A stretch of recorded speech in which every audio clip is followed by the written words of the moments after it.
From Forex Traders Daily, this is your daily analysis with Ross Mullins, live from Richmond, Virginia.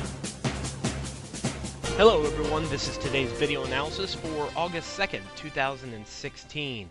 In just a moment, we'll be taking a look at the USDCAD, the US dollar versus the Canadian dollar for today's trade analysis. But first I want to recap one of the trade suggestions made over the past couple of days. Starting here on the NZDUSD New Zealand dollar versus the US dollar, we can see here we have a trade going at the very bottom of the chart, the buy from the 71.80 level. Yesterday we saw the market was moving up over the past few days, moving up in an upward trend against this previous red trend that was down over here on the left hand side.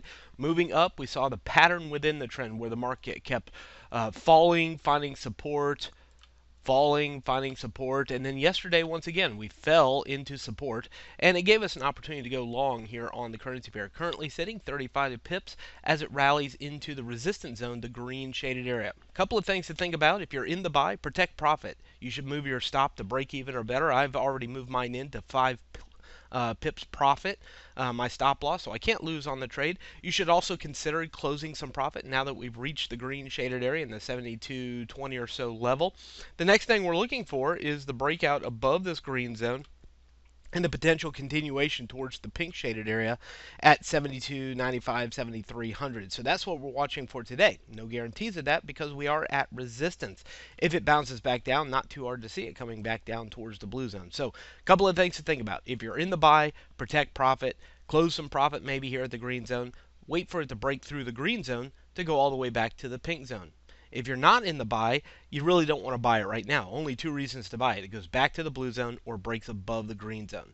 Now, if you're looking for an opportunity to go short here on the New Zealand dollar, which at least at this point doesn't seem like a good idea, this green zone might be the spot to watch for resistance and reversal. I think the next thing really to look for here would be the breakdown of the blue zone for any clue to reversal. But at least at this time, I'm focused in on buying and holding the longs from yesterday on the New Zealand dollar. Next, moving over to the USDCAD, the US dollar versus the Canadian dollar. Here on this currency pair, we've been looking for opportunities for support along the blue trend line. Of course, over the past several days, we have seen oil prices continue to fall lower. As they've gotten lower, we've seen new rallies here for the USCAD as it goes back up as oil prices go down. That's one factor that we need to take into consideration. Of course, other news this week could be a dominating force for this currency pair. We know that in the long term, we have towards the end of the week, we have Canadian employment data and U.S. non-farm payrolls. A couple of things prior to that also that could influence this currency pair, but I think really oil's being a real significant player here for this currency. Main focus, of course, is looking for support and potential reversal points here for this currency pair. The uptrend, the blue trend line, is very important. Let's zoom it in one time. We can see the blue trend line and the 100 period simple moving average sitting down here closer to the blue zone. So that may be our opportunity for support down there closer towards 29.90, 60. But I also think that this pink shaded area where we are today, 1.3035 to 60, is a significant area. We've already seen it the past couple of days. Friday, Monday found support into the 1.3030s, into the pink shaded area. So as long as it stays above this pink zone, we know there's potential support here. We've already seen it dip into Fibonacci. We took a couple of different ranges with Fibonacci yesterday, and it sits right around the 1.3050, 55 level into the top of the pink zone. So we know that the main focus here is the rising trend. We're looking for buys on dips into support. We studied this yesterday as well, how the market fell into the blue trend line and then went back up and made a new high. Fell into the blue trend line, went back up, made a new high. Fell into the blue trend line, went back up and made a new high. So the question, of course, here is, are we seeing that same pattern repeat itself? A fall into the blue trend line or close to it and a new high to be made? If that's the case, then that's the direction we want to focus on, as long as that's the pattern of the trend.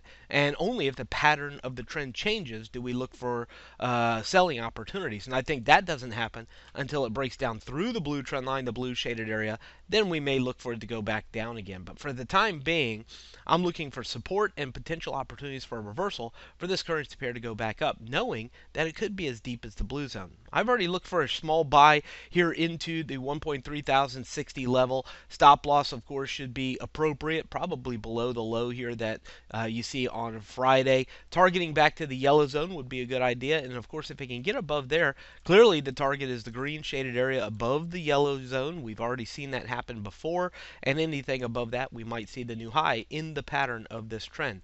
4-hour time frame, again, doesn't really change it. We have seen the bounce back down here towards the pink shaded area from the yellow shaded area. That's nothing too surprising, but definitely watching for support here at the pink zone, like we saw here, and a turn back higher towards the yellow zone or higher towards the green zone. And then the blue shaded area becomes our next potential area of support if it does indeed break down through the pink zone. So focused on buying, but watching for evidence of support and reversal to go back up here. And we also want to see a new slide lower on the oil prices to influence the Canadian dollar today. From Forex Traders Daily, this has been your daily analysis with Ross Mullins. If you would like to get Ross's analysis on all the currency pairs he's watching and all the trades he takes today, join him in his live trade room by clicking on the link below. Please leave any comments you have about today's video in the comments section below.